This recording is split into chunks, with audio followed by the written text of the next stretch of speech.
salamullah ala toha rasulillah Sholatullah salamullah ala yasin habibillah. Kok pinter menjane adike sapa?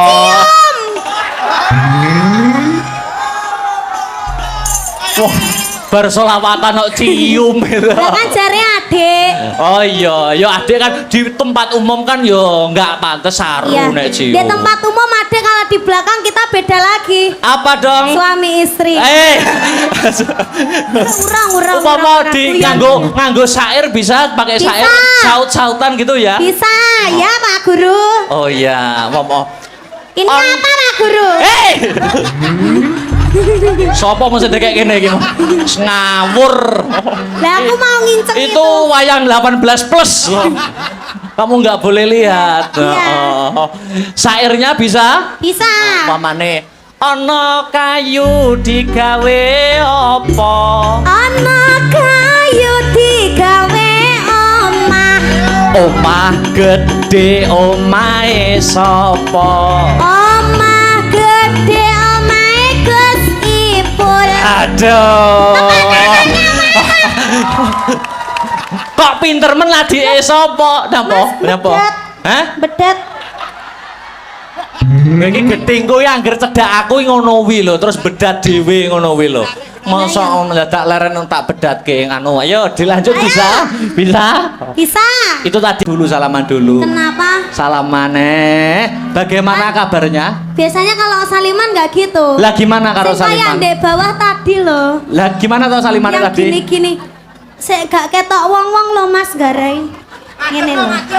Tapi piye ngene terus oh gitu. Gimana kabarnya gimana? Baik, alhamdulillah. Alhamdulillah. Kamu nggak kangen sama aku toh? Lah piye to? Yo kangen mulane kuwi mau suwe ora jamu, kudu tetep semangat mau dicampur tomat mau lho jamu. Iya. Heeh to.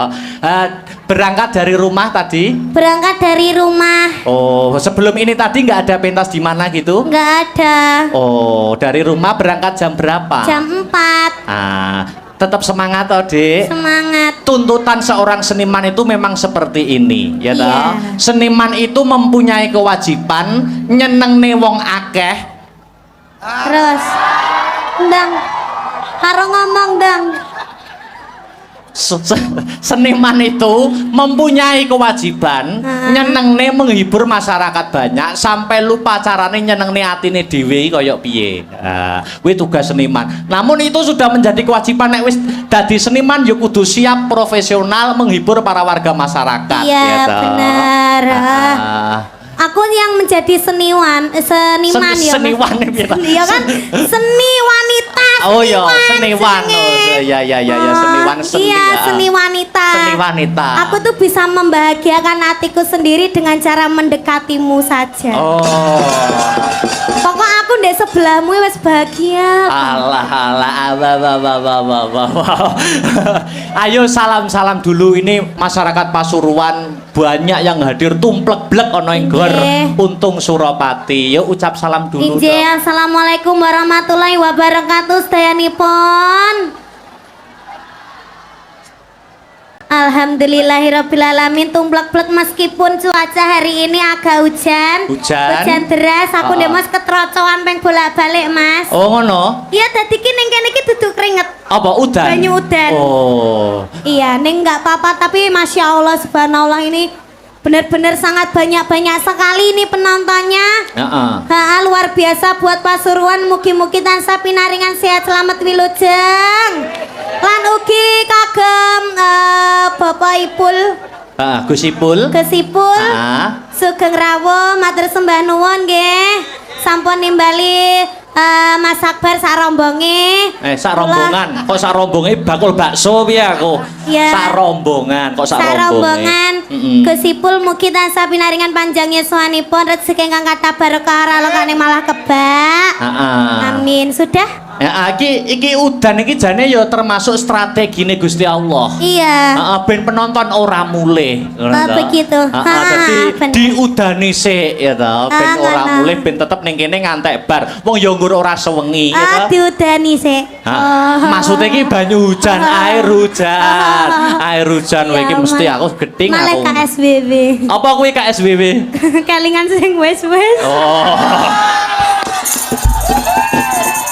Di live streaming loh lambene. Oh ya luar biasa. Pasuruan Dek Niken. Ndak lah, aku cedek sampean ki lho malah KSBB. KSBB apa? Kelingan sing wis-wis ki mau lho, Mas. Oh nyapa to. Sing wis ki ya wis ya to. Sing wis ki ya wis, sing arep ayo dibaleni ngono to. Dibaleni. Ya. Dil ya iki. Dil, setuju apa ora iki? Ya ke. Aja gawa ning ndi. Ini Pasuruan disebut kota santri ya to. Kota santri ya to. Identik dengan agamanya. Jadi lek dhewe nembang selawatan ning kene iki tansaya apik ya, Mas. Apik. Apane sampean ki nak nganggo kerudung tambah cantik ya to. Heeh. Jadi umum ning kene iki solawatan ya to ki ora ana eleke mergo yang memegang pucuk kepemimpinan Kota Pasuruan adalah yang berlatar belakangkan seorang santri yaitu Gus Ipul gitu. Iki dikei solawatan, Dik. Upama sampean solawatan karo aku saut-sautan no iso ora, Dik? Bisa? Bisa. Saut-sautan ngono. Bisa. Jek iso kompak ora gah aku ngono kuwi. Jek iso kompak ora. Iso. Oh, iso ya. Aku nyuwun mic agak dibanterkan. Ini Mas. Iso madok Iso mik iso bosirah barang. Solawatan bisa? Bisa. Oh. Mamane. Alamate apa Mas? Kok iso alamate anak soleh lho malan. Solawatan. Iya, selawat apa? Salatullah salamullah ala toha rasulillah. Salatullah salamullah ala yasin habibillah. Kok pinter men jane adike sapa?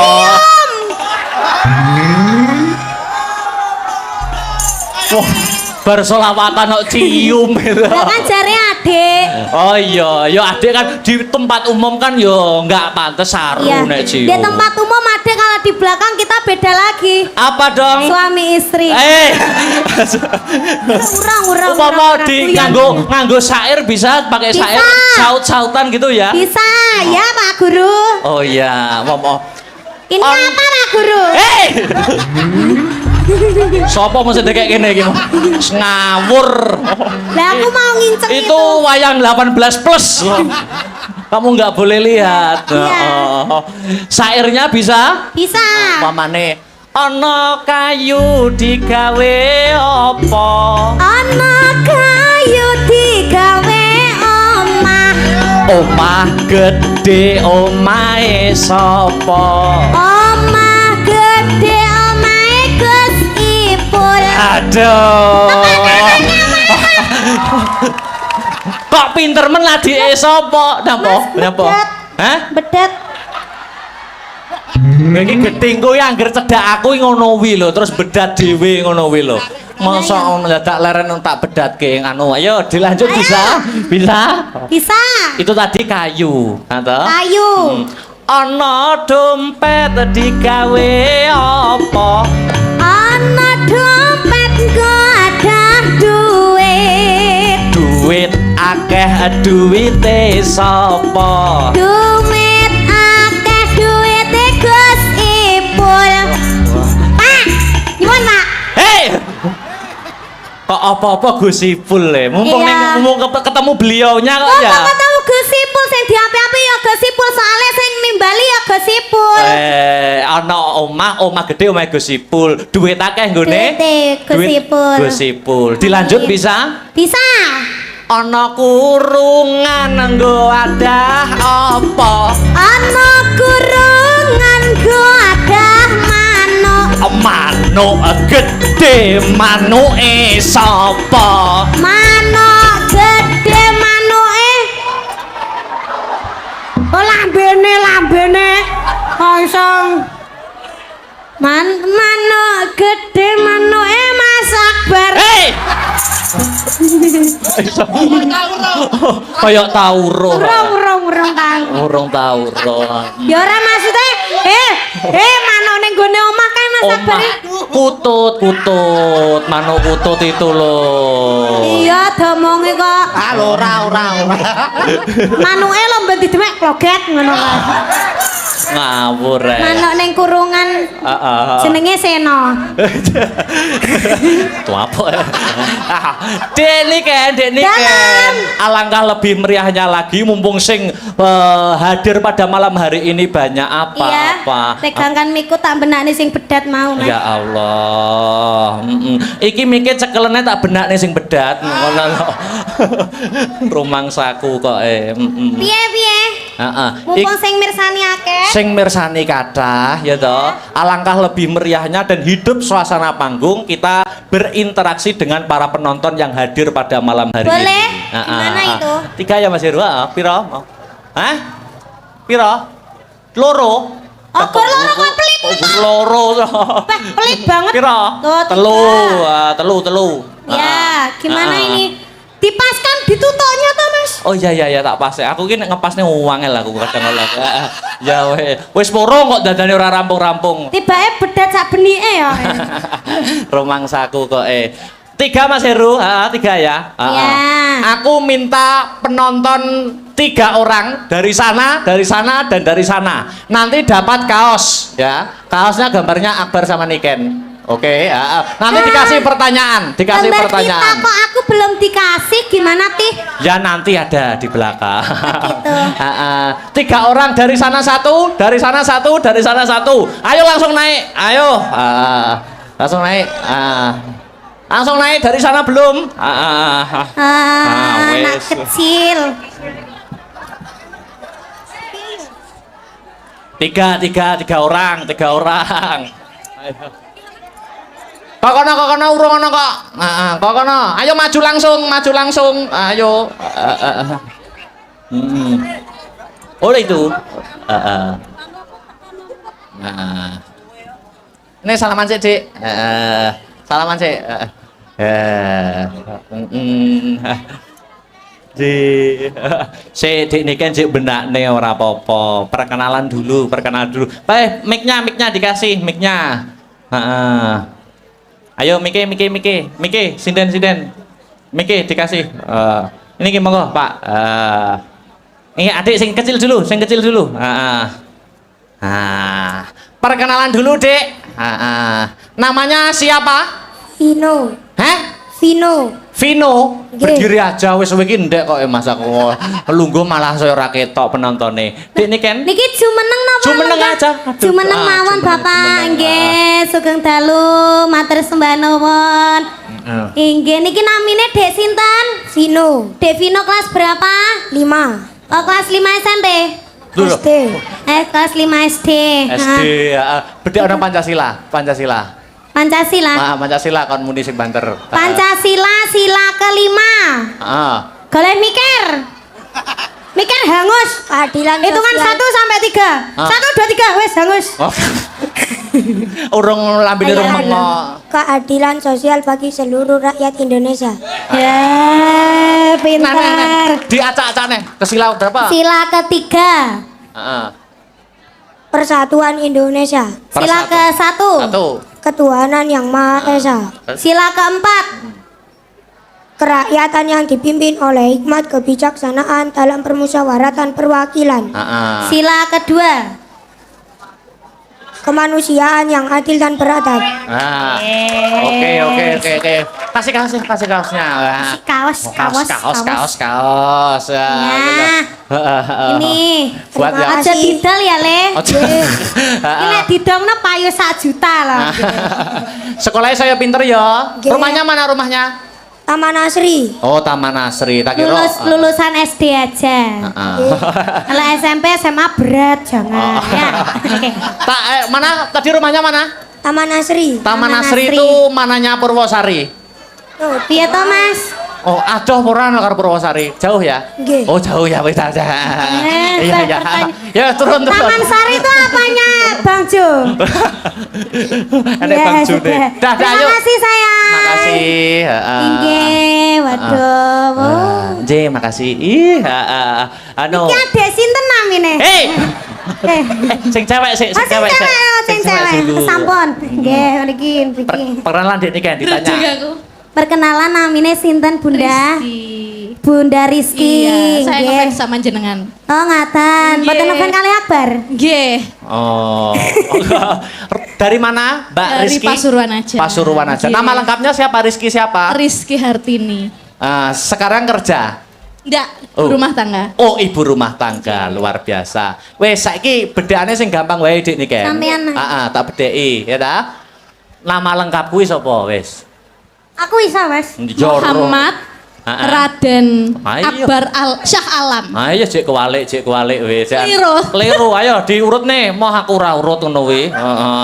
Ayo, sapa? Raden Heeh. Terus? Raden Muhammad Ah, ah. Akbar Syah Alam. Raden Muhammad Akbar Syahlam. Benar. Rumahku mana? Rumahku mana? Nganjuk. Nganjuk, ya udah. Kasih Mas Salah, Heru. salah. Lan ndi omahku? Kediri. Oh, nggih, bakale. Nggih, amin. Kaos. Ya iki, ya penak to. Wis to penak. Heeh. Inggih. Makasih. Yang terakhir. Selamat malam, Markus. Sapa jenenge Markus? Tikus. Hei, Ado-ado teko Surabaya. Wah. Pripun kabare, Cak? Waduh, Cak Surabaya rek. Ado-ado teko Surabaya cuma kepengin ketemu wong tinalan. oh ya, nyusul Surabaya luar Keren. biasa. Namanya Pak Nggih. Markus. Nggih. Aku sing bedheki ya Pak ya. Go. Surabaya kudu iso lho saiki ya. Nggih. Dukun bayine Surabaya sapa? Ate. Sak menika kathah Kang Mas. Oh kaya. Oke.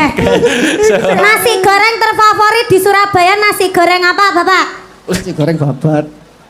Ada lagi. Iwak asin, nasi goreng asin. Yang paling favorit di Surabaya itu kalau nggak salah nasi goreng jancuk gitu. Ya jajan. Ya, ada Mas. Kuwi tuku terus bisui ngono to.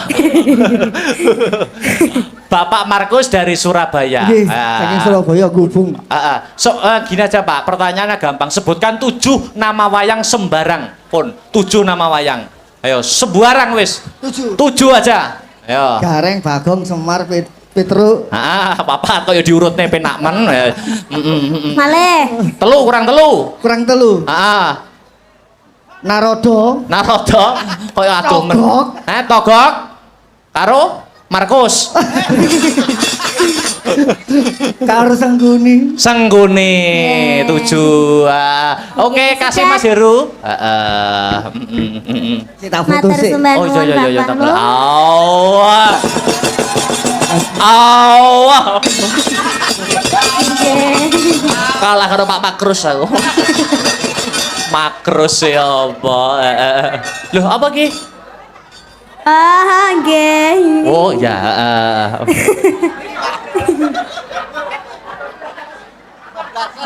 Oh kebablas. Saliman wae sampai diting loh aku Mas. Niki Gusipul masih duduk, masih lenggah? Masih. Oke. Mbok Nah. mriki, Gus. Enggak, nanti aja saya dari sini. Tapi gini, saya matur nuwun ya. Selama Oke. ini, Gimana? nek kate turu ngono iku aku kadang sering ngrungokno Gus Baha. Setelah itu ya ini Mbak Niken sama Mas Akbar. Pripun, Gus? Jadi saya terima kasih Nggih.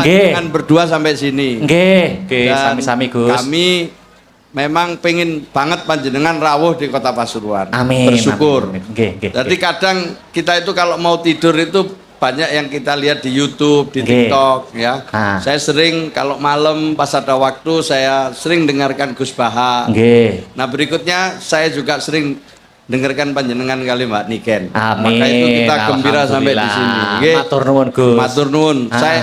Saya kagum lah. Ini saya dengan istri Mas Adi kagum kali panjenengan berdua Amin. bisa menginspirasi dan sekaligus meneruskan warisan leluhur Nggih. wayangan. Tepuk tangan untuk semua.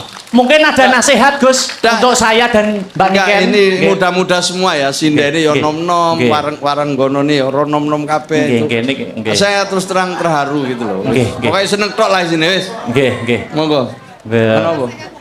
Mboten. Ini terus nek Nggih. nasihati wong loro kapan-kapan tak nasihati khusus. Wadah lagi aku mundur. Cuman begini Mas Akbar. Nggih, terus pundi Gus? Ceritakan sedikit sebelum Mbak Niken, habis ini kita minta lagu lagi ya. Ya. Ceritanya opo iku mau sing sampean ini. Saya sering nonton wayang, saya suka sekali wayang tapi tidak semua saya ngerti. Ya. Lakon dalam wayang itu. Nah, iki mau apa ini yang panjenengan pembukanya ini tadi apa? Ini Tentang kisah potongan kisah serial Angling Darmo, Gus. Nggih. Yang sudah digarap, gitu. Nggih. Angling Darmo adalah seorang raja dari kerajaan Malowopati. Ya, terus mengikuti sayembara di pertapan Giri Kencono. Lah, itu siapa yang bisa mengalahkan Bathik Madrim itu bisa mendapatkan putri cantik yang bernama Setyowati. Tapi di sisi lain Bathik Madrim mengadakan sayembara itu niatnya bukan untuk laki-laki pilihan yang terbaik untuk si Setyowati adiknya, tapi Bathik Madrim mengadakan sayembara itu tujuannya agar tidak ada laki-laki yang melamar Setyowati, karena pada intinya Bathik Madrim dan Setyowati itu ada hubungan asmara. Nah, tapi tidak sepengetahuan oleh orang tuanya si Setyowati dan Bathik Madrim yang bernama Resi Manik Sutro. Kurang lebih seperti itu, Gus. Iya. Nah. Engko akhirnya piye kira-kira? Mangke dipirsani mawon. Oh, siap. Oke. Untuk Mbak Niken. Nggih. Saya ngikuti Mbak Niken mulai masih sangat kecil sekali ya. Nggih, matur Tapi sembah sekarang nuwun. tumbuh dengan cepat dan sekarang menjadi salah satu yang apa ya, populer di Indonesia. Nah, saya sama istri mau ngundang lagi berdua nanti halal bihalal ya. Amin. Amin, Matur nuwun wis. Lanjut, saya di sini ngikuti terus. Oh, siap. Sampai selesai. Kula tunggu lho Gus, menawi dipun undang melih, menawi dipun napa niku ken wayangan kalih Dek Niken kula tunggu nggih Gusipul. Nggih. Menawi anu, Halal bihalal. Kula samar nek batal napa dipanjeri sakniki napa pripun? Beres. Aman. Siap Ya. nggih. Niki lanjut lagu-lagu Dek Niken nggih. Nggih, lanjut Nggih, Mbak Niken dulu. Cek Lagu di- yang lagi viral. Lamunan, Dek. Niki permintaan dari Bapak Saifullah Yusuf. Nggih. Gusipul digarap musik wae ben meriah. Heeh. Siap. Lamunan nggih, Dek, untuk menghibur para warga masyarakat ana ing Pasuruan. Maju gak apa-apa. Minta maju. Monggo. Los mawon nggih. Los gol. Nggih. Amit nggih. Dek Victor. Ngeten.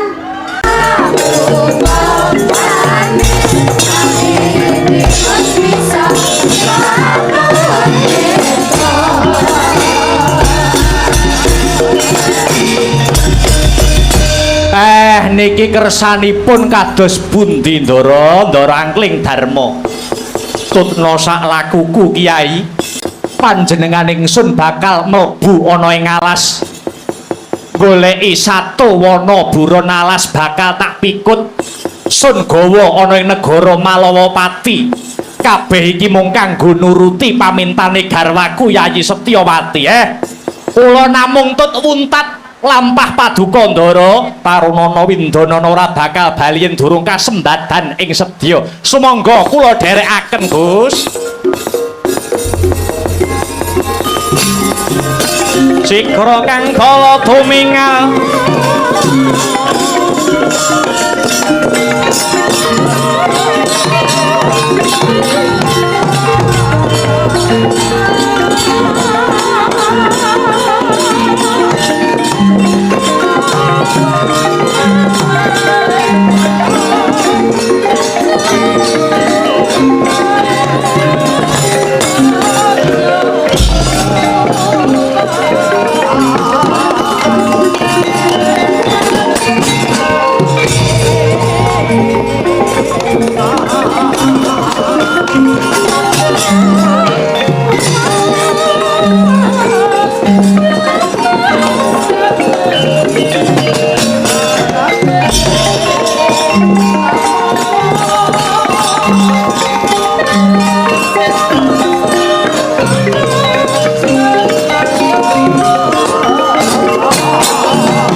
Padha mirah ingsun Rekaten pas mokong mijil tubuh dahan tanpa karya sangkang rinemakan Gusti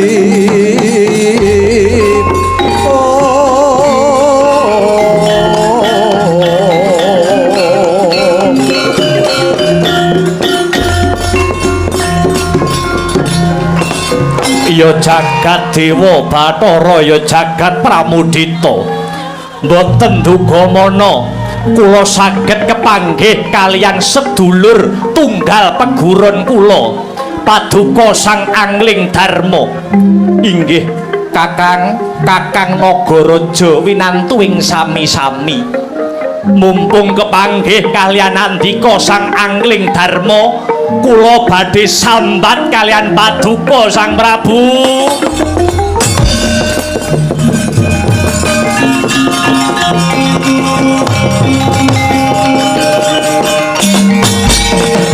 Agyatari sangapi rangu rinangkul ginempet kempit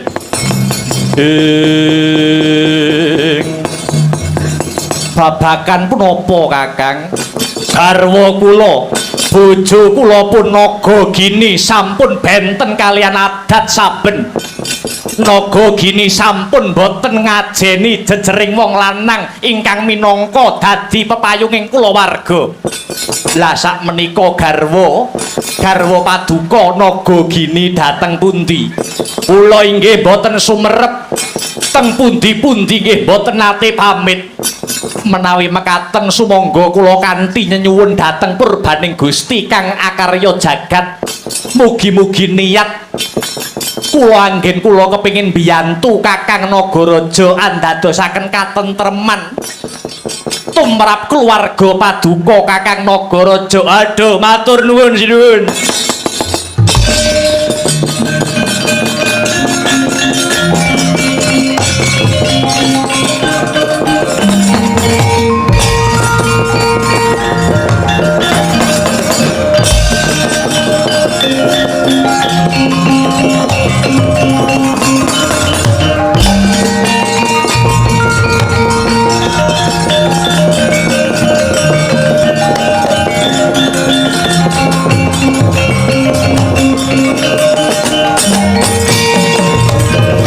Malane ngarat legeteking jagat gelah-gelahing bumi panuksmaning jajelanat sukertaning bawana layak to layak Kakang Nagaraja mesgul atine tinemune kaya ngono tumindakmu heh Nagagini kae tak sawang Nagagini lagi tumindak selingkuh karo Nasmara kelawan Ula Tampar.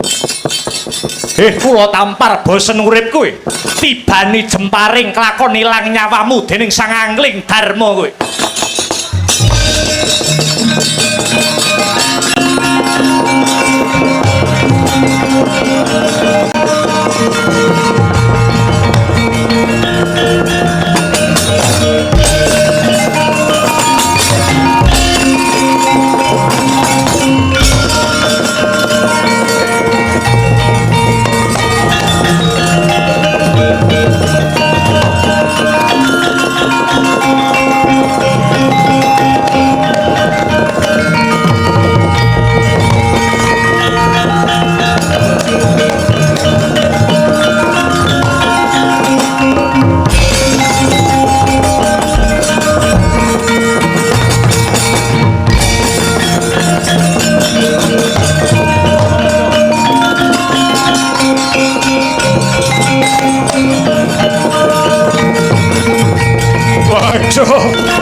turut-turut miturut anut sumarah mring Gusti.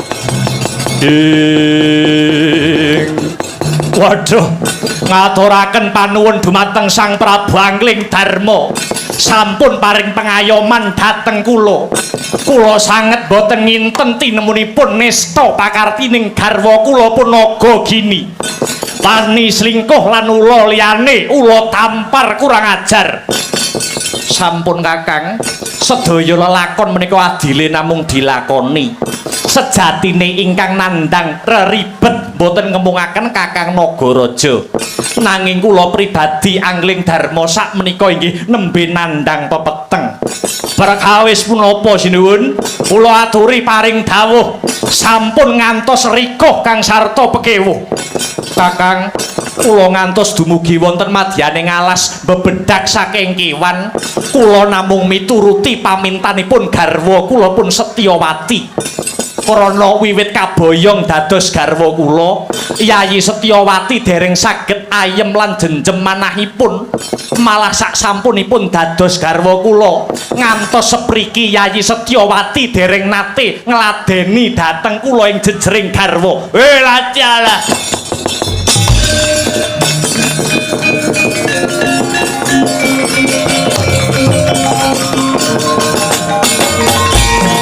Waduh sinuwun, langkung prayogi cobidipun teliti kapribadenipun Yayi Setyawati. Awit paduka menika ratu kondang lan kuncara, dasar sugih tur wibawa ing sarira. Ewa semanten Setyawati boten purun ngladeni handika. Kula namung nyuwun pamuji saking paduka Kakang Nagaraja sinuwun. Awit paduka menika sedulur sak peguron kalian kula, menapa purun kula paringi cekelan sinuwun. Cekelan napa Kakang? Wujudipun Aji Gineng utawi Aji Sulaiman. Menika dayane paduka saged wawan pangandikan kalian saking kewan lan gegremet.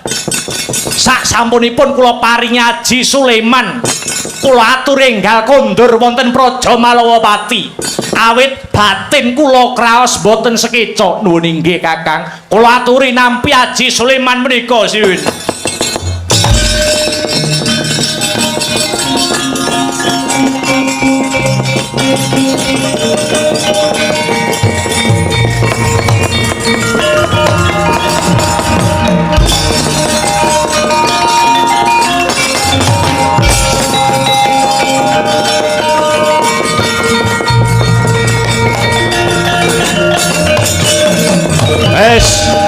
Saiki aku ora gagas bojoku. Arep bali ya karep-arep minggat dudu urusanku. Saiki aku malah mesake marang nasibe Sang Angling Darma. Ratu Malawapati jebule nasibe padha karo aku. Yo, gandeng Prabu Angling Darma wis bantu karo aku. Genti aku bakal bantu karo kowe Sang Prabu. Aku bakal bantu panjenenganmu nganggo caraku dhewe. Tak disiki lakumu tumuju negara Malawapati Sang Prabu.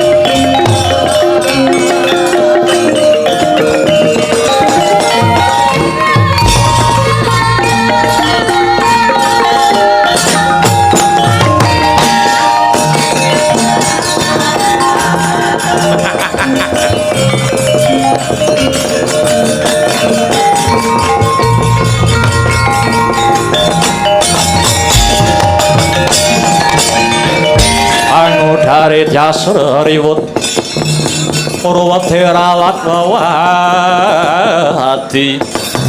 ing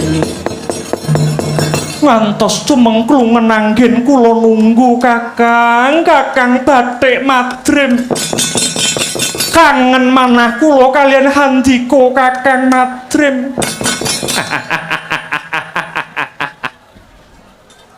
Bojomu ning ndi bojomu? Dalem. Bojomu ning ndi? Dateng alas beburon satu kewan. Janjane sedaya niku namung reka daya kula supados kula saged endo ngladeni sinuwun angling dharma. Lan wonten wanci ingkang mironggan kagem srana cecaketan kalian panjenengan Kakang Madrim. Kowe mesti kangen karo keringetku kowe mesti. Aja ngono aku gelo aku. Mara gage manjing ana tilam sari numplake rasa kapang kang sawetara pinisah wong ayu.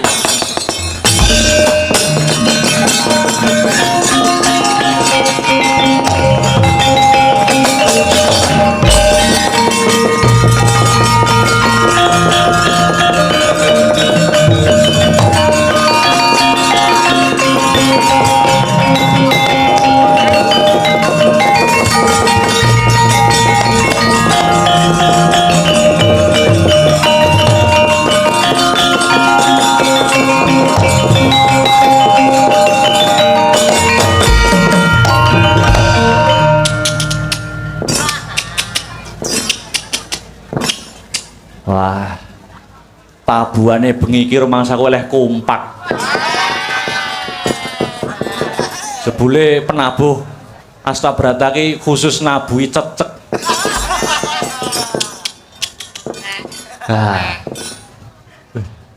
Nek ku nyawang apa kleru to? Lho, kae Ndara Setyawati. Wah, ora apa. Lah kok ngono kelakuane? Wong wedok kendho kembenmu kowe.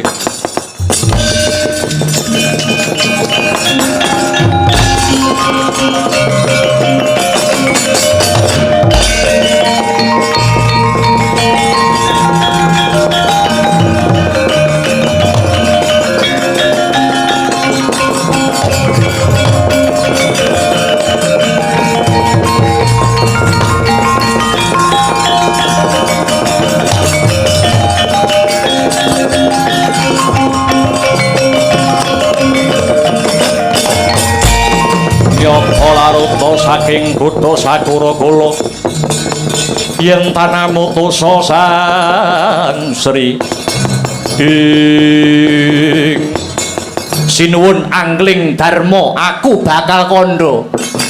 Aku ngejak omong panjenengan krana aku wis ngerti yen to panjenengan sumurut marang basaku. Krana sang angling dharma wis anduweni aji gineng utawa aji Suleman. Sajake bojomu Setyawati sing ora gelem ngladeni marang panjenengan krana ora karenan atine mbok pek bojo. Cangkemmu guneman apa? Sinuwun panjenengan kroyo-royo golek buron alas. Kabeh mau mung reka dayane bojomu supaya ora kok senggol ragane. Nganti mbok labuhi adus keringet ning nyatane sing kok labuhi picak atine. Saya elek tembungmu. Kowe nganggo dasar apa ngucap kang kaya mangkono? Sumurupa sang angling dharma. Bojomu ora tresnani panjenengan. Merga bojomu isih sambung tresna karo wong-wong sing ngarani kuwi kaya dulure dhewe.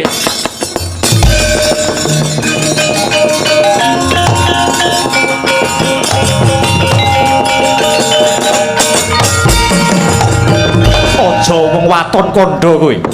Sing mbok karepke mesti patih Bathik Madrim. Kae ngono sedulure tuwa si Setyawati. Kowe mung sak kewan cecak aja ngenggokke barang bener. Oh, lah dituturi kok ngeyel. Mula dadya cecak ben ngerti tembung bener.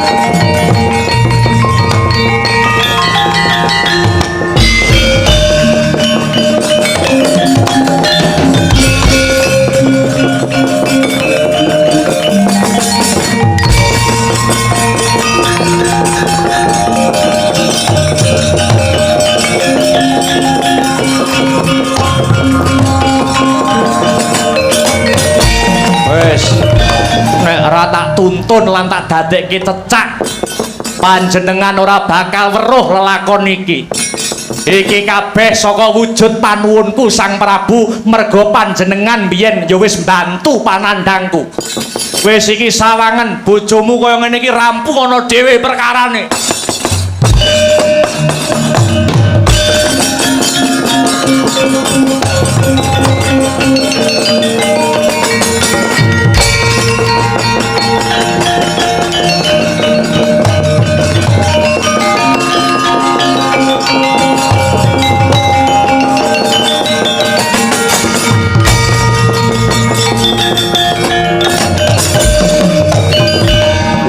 Setyawati. Oh.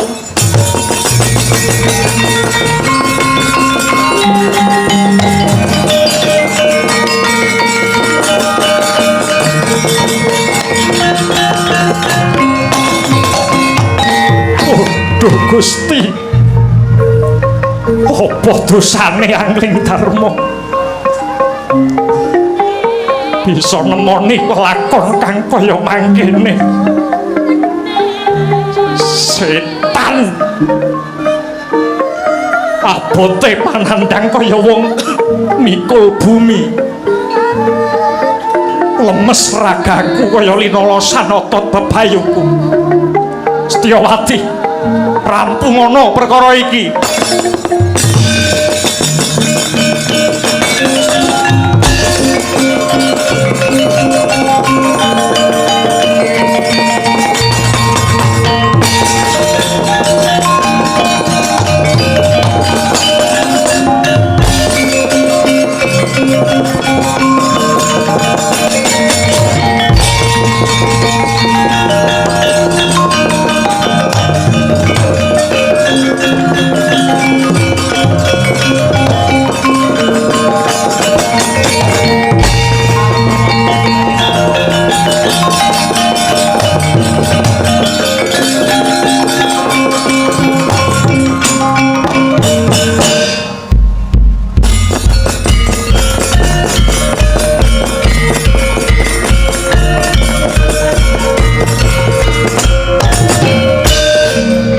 Punika tawarnane Begawan Manik Sutra kang lagya manekung mring dewane, kang den adhep muhung uruping geni, kang mangalat-alat kaya rambut Banaspati. Dasar den soki kalian mertega suci, gandane kayu garu gabrak tumanduk grana. Klomat kelamet latine Sang Manik Sutra, tansah hangidung suci mantra rahayu. Ucap ing tengah wengi kang sepi kedadak, langit ketutup pedhut ireng gembuleng katon peteng. Rembulan mus ora ngegro padange, barengi suarane pambaunge asu wajak. Wonten wanita jerit lampai suku geter saya abot nenggih punika Sang Setyawati kang ngrungkepi padane Sang Rama.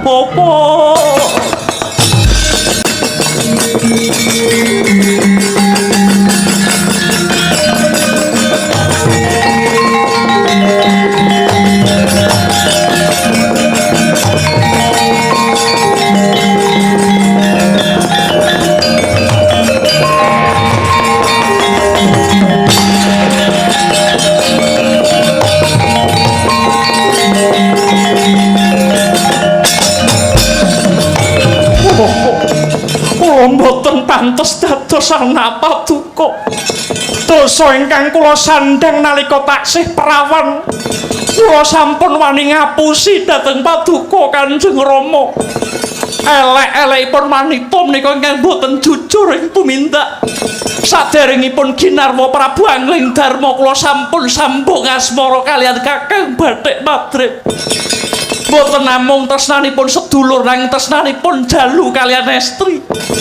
Mila ngantos Kakang Bathik Madrip ngawontenaken sayembara perang, awit boten lila menawi kula kagarwa tiyang sanes. pinten-pinten dosa sampun kula sandhang. Kula sampun damel cuwanipun Kanjeng Rama. Setyawati damel gelanipun Prabu Angling Darma. Setyawati damel kuciwa manahipun Kakang Badhek Madrim. Kula damel wirang wong sak negara Malawapati. Nalika kula andun asmara kalian Kakang Madrim ing Tilam Sari. Konangan dening Prabu Angling Darma. Kula wanita nesta, kula wanita ingkang jejembri jagat.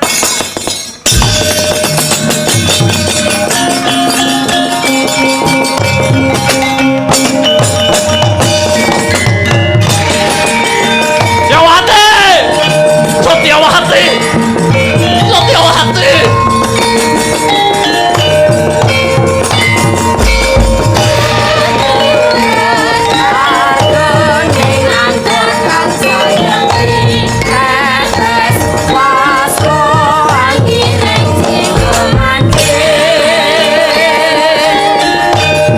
Kanjeng Rama.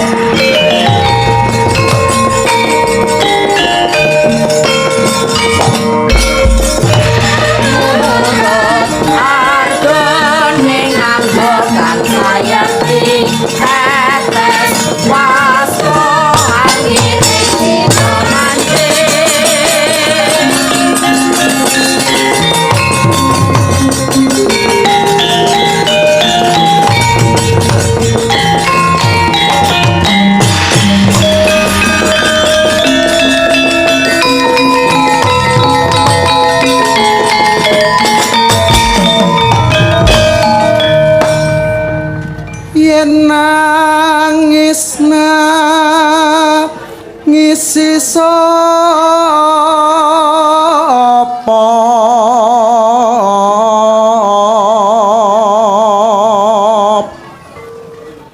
kabacuti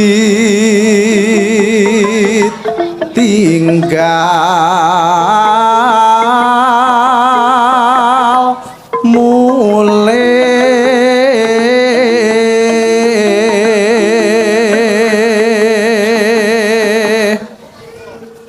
mulih marang mula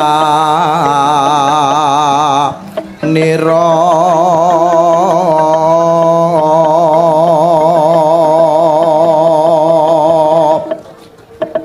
tangeh yen kelemah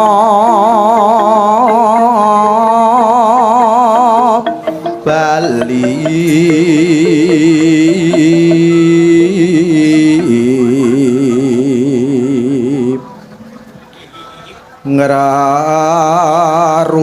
ngrarujit jroning ati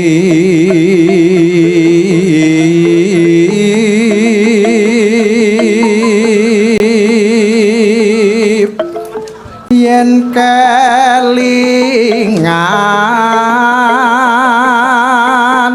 labet ipun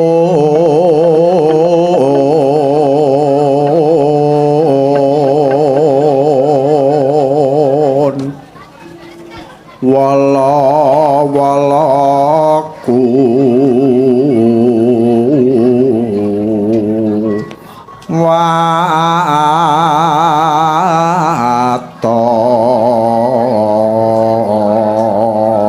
watop nuruti lakone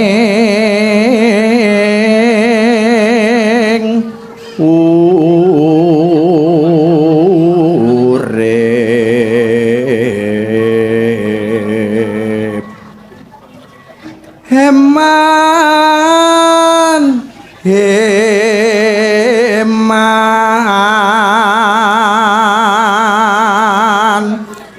urip pisan nggodhog lanang